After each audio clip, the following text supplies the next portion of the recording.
Good morning, everybody. Welcome to the OK Grognard Show. It is Saturday, December 5th, 2020, 10 a.m. Central, in beautiful Lake Geneva, Wisconsin. Well, it's Saturday. That means it's GM Reviews Day. Green Ronin, or as I've heard they pronounce it, Green Ronin Publishing's Medieval Player's Handbook. Manual? Manual. That's right. Not Medieval Monster Manual, although it does have a section about medieval monsters. Medieval Player's Handbook. Well, as everyone knows, when I do a GM review, it's because I like the thing that I'm reviewing, and I am recommending it. It is always a conditional thing, though, you know. Obviously, not everything is good for everybody. Good morning, Death Angel Shadow. How you doing? Good to see you today. Welcome to the show. This tome was put out in 2004, so it's a 3.xe era book. It used the D20 system logo, so it is in all likelihood a 3.0 book. What does that mean for us here, though? Well, most of what I do is talk about first edition D&D and talk about how things can be used with first edition D&D. Obviously, if you're playing a third edition game, a 3.5 edition game, even a Pathfinder game, something like this is going to be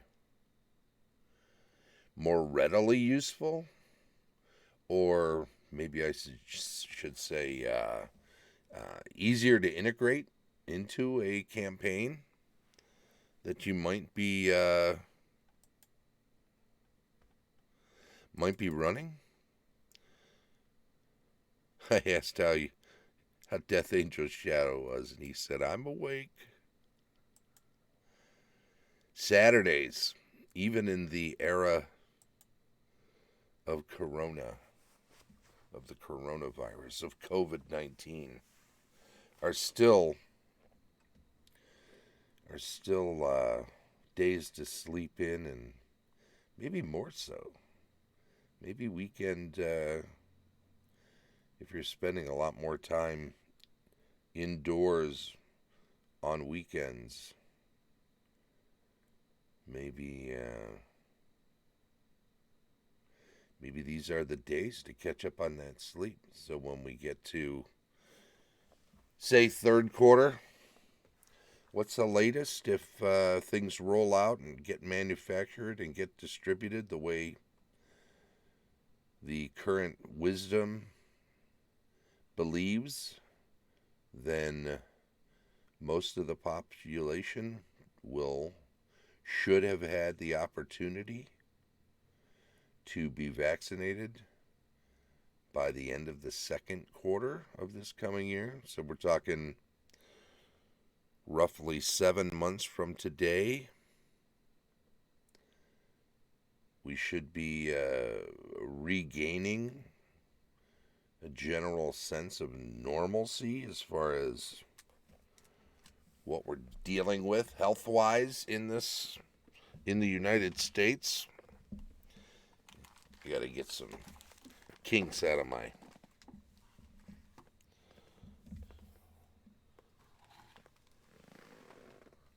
but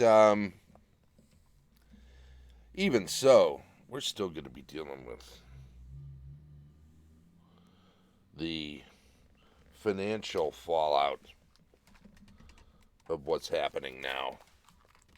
For years, for some people are going to be so far behind, and businesses are going to be playing catch up off of loans that they may have taken to keep alive, to keep from knuckling under. People whose savings have been devastated. People have lost their jobs, certainly lost their homes. All of that will have to be addressed by us as a society, not just here in the United States, but globally, internationally. We're going to have to re-examine what is our role on this planet as stewards of the planet for our personal selves, our species, and for the planet at large. We'll see how that goes. But in the meantime, what about the Medieval Player's Manual? What sort of fun can we pull out of the pages of this? Well, I'll tell you what, let's dive in and have a look. Here we go. Medieval Player's Manual. Well, let's just start thumbing through and discussing some sections of it. Credits: design, David Chart. Chris Pramis. Bruce Harlick. Editing, development, Chris Pramis. Hal Mangold, one of the longest employees of Green Ronin, along with Nicole Lindros and Chris Pramis. Evan Sass was a staff member at this point. I don't know that he was on board at the beginning.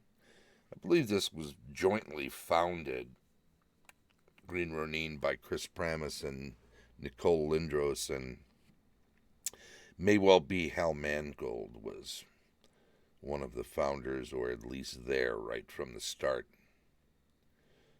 To the best of my knowledge, that's how that was back in the day. Good group of playtesters. 2004, it says. D20 logo, and so on and so forth. There is, of course, a table of contents. Includes bookmarks. As you can see, there's links, rather, also from the table of contents. So it's a pretty useful book in PDF form. The entire 126 pages are covered here on the one-page table of contents. Doing a quick look down that chapter headers. Chapter 1, Welcome to the Middle Ages, a bit of an introduction into what they are attempting to accomplish and in what areas. Chapter 2, Medieval Magic. Of course, one of the first things you have to address if you're going to treat this as a book that brings true medievalism into a quote-unquote D&D game, or at least a D20 system game. How do you account for so many different things that have become staples of medieval fantasy that would not fit in a game meant to be taking place in an actual medieval setting, not a medieval fantasy setting so much? How do we cleave closer to a medieval society. Chapter 3, the power of God. Well, monotheism is largely the order of the day for medieval Western Europe, but there's still polytheism. Some historians now call paganism amongst some medieval societies that are near or adjacent to medieval Europe, so we don't have to completely cut out that idea, but if you're talking about it from the perspective of Western Europe, there's going to be a different take on it than there would be from outside. Chapter 4, Prelates, Painters, and Philosophers. So it talks about church politics, philosophy, art, kind of a combined political and sociological view of how you can, again, cleave closer to medievalism within your game setting. Chapter 5, Kings, Dukes, and Princes. So we get to see some history from William the Conqueror on forward to, they seem to take this through the late 12th century. We'll look at that a little more closely too. They talk about some specific rulers. So if you're going to set it in that period, you've got a chunk of history from when the kingdom's borders of Western Europe really took shape. And chapter 6, the final chapter, goes into medieval culture. Has some subheaders of peasants, towns, nobility, law, and then throws in some more characters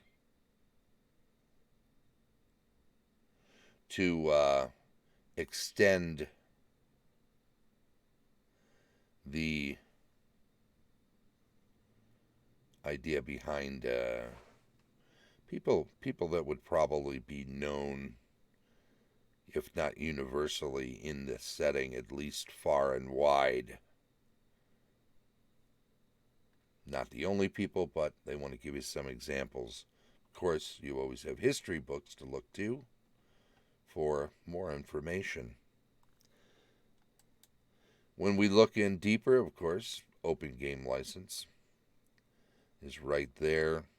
The section 15 has naught but the SRD and the medieval player's manual, so it's not a cluttered SRD that's trying to include everything, including the kitchen sink approach, as some books, even as early as 2004, some people were grabbing a little bit from everywhere, and that's not wrong, but sometimes when you have so many entries into a section 15 of an open game license for a particular product, it's hard to know which source that is in the section 15 was the progenitor of which open game content that is within the actual book. Some people do it as a catch-all. I've seen some where they just throw every entry in there and make it a little tiny, use super tiny text so they can try not to take up more than 1 or even 2 pages. Sometimes they have no choice, and they just throw in every entry. And I sometimes wonder if that can be a bit of a shell game if we just throw so much in there that you don't know where anything came from, then we don't have to explain anything. And certainly they don't have to explain anything anyway. So that is true enough. I'm going to pop over to this screen now because that way I can widen this out. Welcome to the Middle Ages. Boom. Plus people that pop in. Hey, Baba Boonsky. Is that you? Chuck there? Coming in as Troll Lord Games, my friend. Welcome to the chat. For those of you who are unaware, every Thursday at 4 p.m. Central on Troll Lord Games Twitch channel, you'll find Steve holding court with the help of Chuck, who's now, I guess you've taken on Sidekick as one of your many hats you wear with Troll Lords. So Troll Lord Games has a Twitch channel, and you can catch a hour-long GMing tricks of the trade over on their Twitch channel at 4 p.m. Central on Thursday. And are you still doing the 4 p.m. Central on Tuesday? Ask me anything about role-playing games?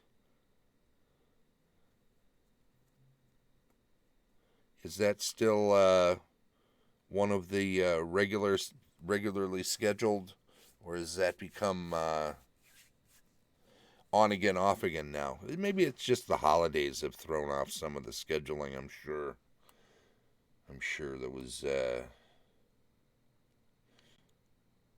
some difficulty as things go back and forth. Well, as of right now, I need to update our schedule, but let's see.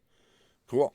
Yeah, and that's the thing, too. He'll have a schedule on the Troll Lord Games channel. There's another time when they have a fellow who's doing a painting miniature show. They run a couple of games that they broadcast on the channel, Troll Lord Games channel, Twitch channel. And so it's worth popping over there when you get the chance and seeing all of the things that they have on their schedule and making some time to go join the stream chat. It's a lot of fun.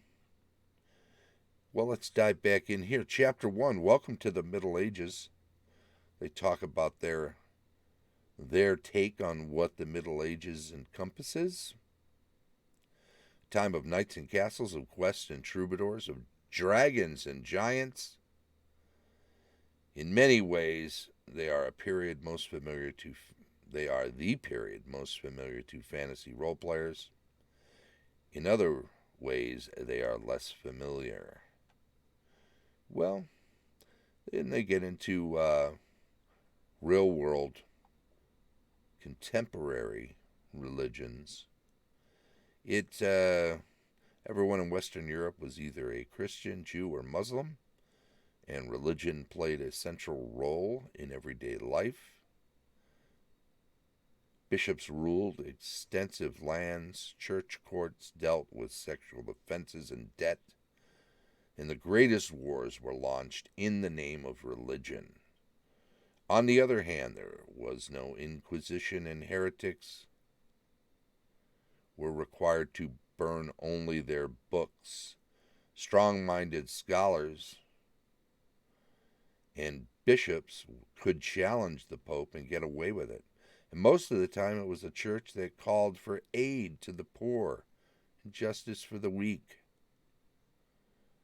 There are other differences as well, some of which are quite surprising.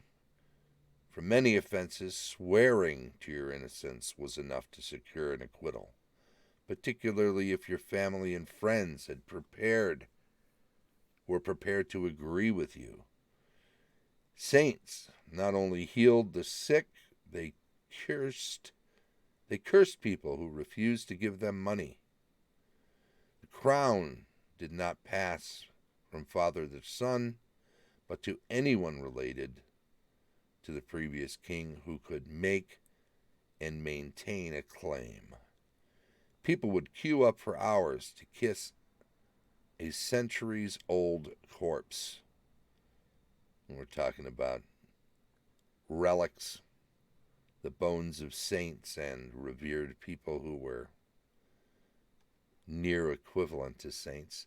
The Middle Ages lasted 1,000 years, roughly from the fall of Rome in 476 to the fall of New Rome, Constantinople, in 1453, and things changed a great deal in that time. This book concentrates on the period from 1087 to 1154, what we call the Kin of the Conqueror period, although much of the material here could be applied to both earlier and later periods. Europe is a fairly big place with very diverse cultures. This book concentrates on England, but by necessity also includes a significant amount of discussion of northwestern France. In 1066, William, Duke of Normandy, invaded and conquered England. This Norman conquest was one of the most important events in English history, transforming the nation's relations with the continent and entirely replacing the ruling class. William died 21 years later after completing the survey known as the Domesday Book. And that is where this book takes up the story. The next 70 years were occupied by the fights over William's realm, first between his sons, Robert, William Rufus, and Henry, and then between his grandchildren, Stephen and Matilda. In the end, Matilda's son, Henry, became King of England and Lord of Western France. And with his accession, this book ends. Hey, how's it going, Mark? XL809 in the house. Better late than never, he says. Brought French names to high-class cuisine. Yes, that was one of the imports, I suppose, huh? How to use this book. It talks about the various chapters and breaks down. I won't get too far into the weeds on those things, but it's worth noting that they do take a section to prepare you for that. And again, in this introductory chapter, it talks about issues. Pseudo-historical role-playing inevitably raises more issues than pure fantasy role-playing, as it touches on topics about which people still have strong opinions. It is better to discuss the more obvious of these issues with your group before the campaign starts, so that you can handle them in a way that makes everyone comfortable. Historical settings also present problems of historical accuracy, which, while they are unlikely to offend anyone, can make people the need to do a lot of research on the subject. It talks about religion and how you can deal with it in a successful way as part of a role-playing fantasy. And again, we're trying to be pretty thin on the fantasy by using this book. We're trying to cleave a lot closer to an actual medieval Europe, specifically France and Northwest France and England as a setting. So it is important to utilize this book in a way that avoids certain stereotypes and manages to discuss things and utilize things in the setting without being offensive about it. Once you start drawing on stereotypes or misinformation that's been handed down, misconceptions of what the Middle Ages were actually like, particularly during this period. What what was the role of religion in society?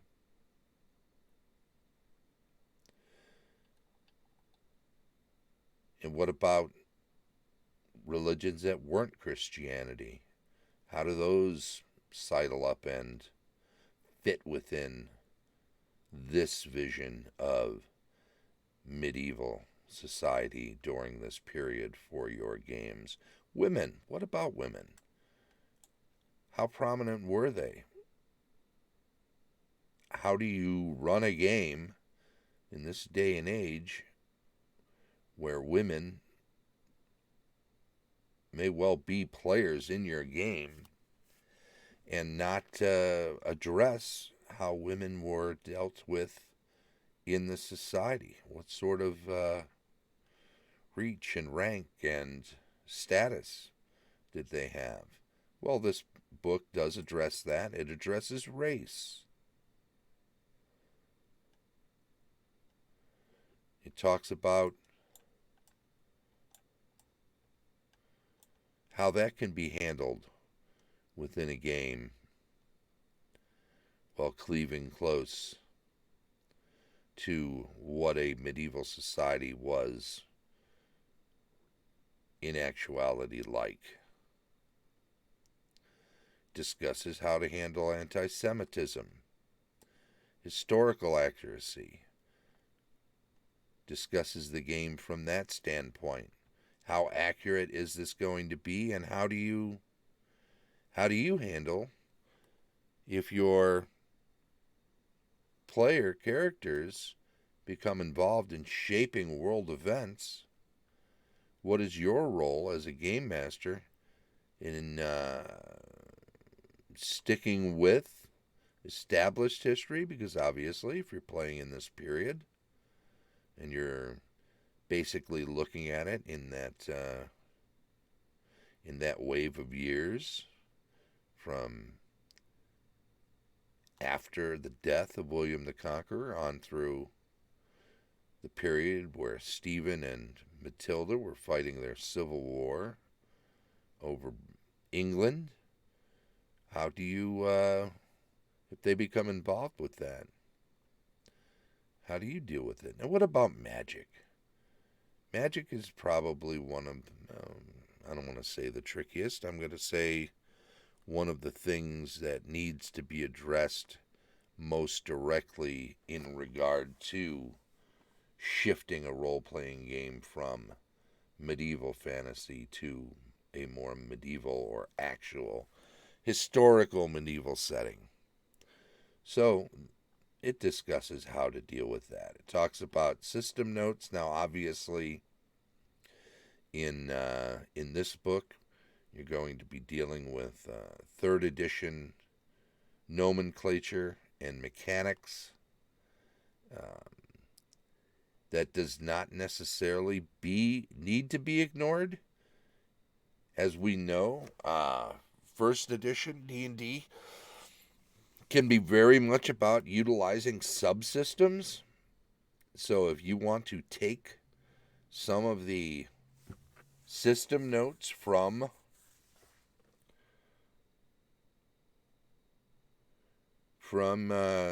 third edition, take your cue from how they did certain things, whether you want to cobble feats onto first edition characters, more power to you. Give it a try. You'll definitely have all the notes you need for using this with third edition. So how far you want to take it is up to you. It does give you a nice framework, though.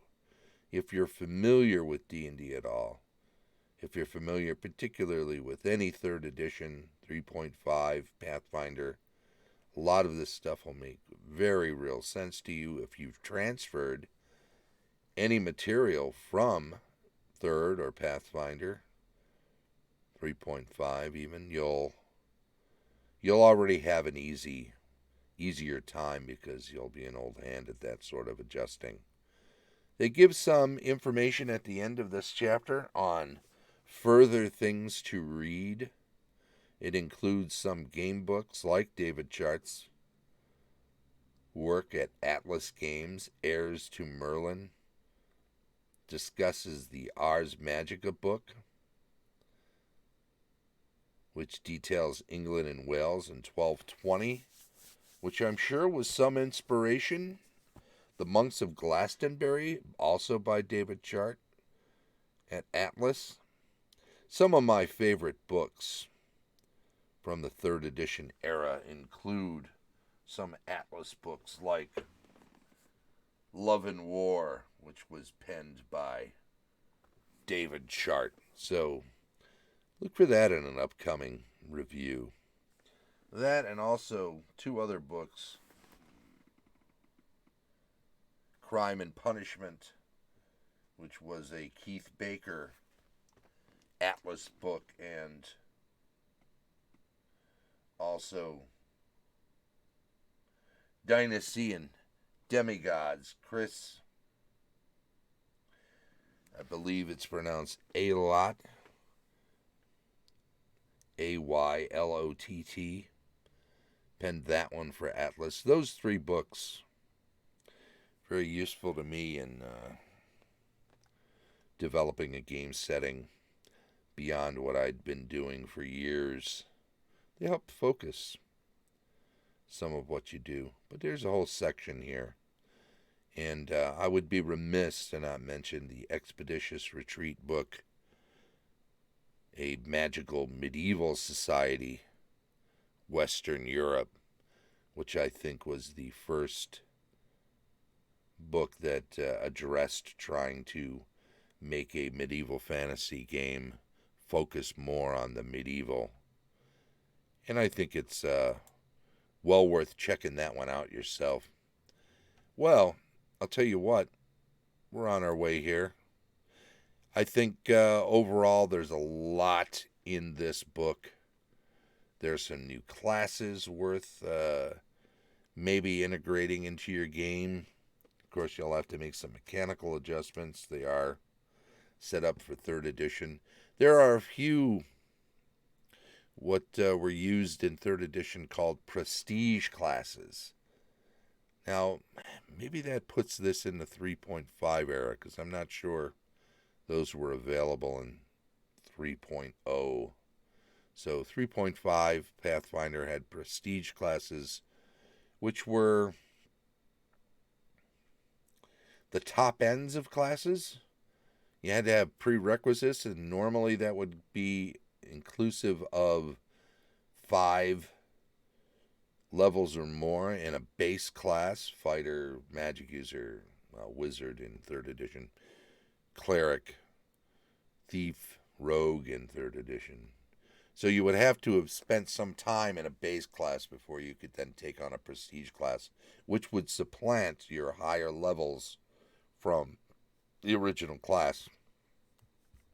And those were, in my opinion, one of the best mechanical additions to D&D for 3.5. They really made a character class a lot more focused, but at the same time a lot better defined with what I think was not overpowering material. So there you go. Check out Medieval Player's Manual. Almost did it again. And I think you'll find a lot in here worth reading. And even if you don't integrate all of it, or even any of it, it's probably just a really good read from the standpoint of giving you some perspective on the medieval aspects of a medieval fantasy role-playing setting. Trollord Games says, great book, so there's another recommendation. s01ep268. Oh, you've been posting a lot of stuff there. I lost track of the chat stream there for a moment. Templar Knights, Priests, Class of Witch, Sorcerers, Old Faith, Druids, Shaman, Clerics. Yeah, they they deal with some of that. They deal with some of that in here. Some more than in greater detail than other things. But it tries to do it. I think they do a pretty good job of doing it with a modern sensibility. They don't want to whitewash what went on during the medieval period, but they do want to have a fairly realistic sense of what it was and to call it for what it is when it's comes to misogyny or anti-Semitism. They want to make sure that they're not ignoring that those things existed, while recognizing that these are not things you're going to want to make prominent in your game. So how do we deal with the fact that these things existed if we want to not have those aspects in a game and yet have it cleave close to that historical setting? So there you go. Enjoy it. Check it out. Oh, I think we're over the time by quite a bit, so I'm going to just say thank you very much for joining us today on the OK Grognard Show. We've been doing a review of the Medieval Player's Manual from Ronin Publishing, as they pronounce it. I want to say thanks very much for being part of the Twitch channel, following the show, and jumping into the stream chat when you're here. It is very much appreciated. This being Saturday, it caps off our list for the week, which means we've got our list for the final pair of Skull Dice and one Lake Geneva Games D6 that have been down on the stone. We'll do we'll go through the list, draw somebody from it, and pass those along in the early part of next week. We'll start a new list and do it again. Next week, I'm not sure what we're going to be doing as far as the giveaway is concerned. We've got a couple more weeks here that we have to address for the giveaway. In fact, the final one we'll have to pull for that final Monday, and then those last 2 days we won't do one. So again, we're running through the 21st of December with our regular daily shows. At that point, we're going to take a couple of weeks off, recoup and revamp, and we'll come back in the new year on the 4th of January, the 4th and the 7th in the first week, just doing 2 shows a week, slightly longer format, a little more focused. We'll have some fun with it, and we'll just keep doing it. But for now, and through the 21st, our regular schedule is 10 a.m. every day. Still enjoying it. I just know that as we get into the new year, my time commitments are going to be a little more rando. It's going to be tougher to do every day, so I thought I'd better concentrate it on 2 days and do a better show that way.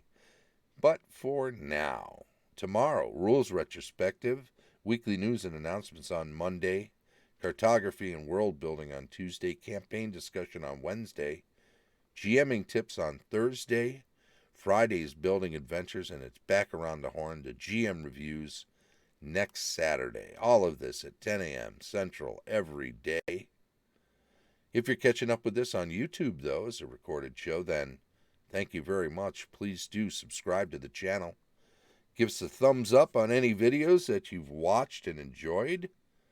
And feel free to make a comment on any video if you got some constructive criticism, or perhaps just want to dive deeper into the theme, or give us an attaboy or a warm fuzzy or whatever we're calling them these days. This has been the OK Grognard Show from beautiful Lake Geneva, Wisconsin.